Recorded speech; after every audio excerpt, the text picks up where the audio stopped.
Head noored, kutsun kõiki osalema Hakkab looma üle-eestilisel koolide unistamispäeval 30. aprillil.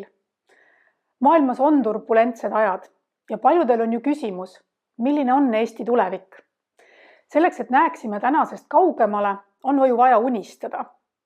Nüüd on aeg unistada endale just selline Eesti, kus meil kõigil on hea olla ja elada. Unistamine on esimene samm muutuste suunas. Unistamiste tulemuseks on tugevam ja lootusrikkam ühiskond, kus inimesed on inspireeritud oma unistusi ellu viima. Ja selle algatuse eesmärk on koguda kokku ja analüüsida 30 000 eestimaalase unistused sellest, milline võiks olla Eesti aastal 2050. Tule sina ka ja anna oma panus. Uuri lähemalt hakkablooma.ee ja unistame koos.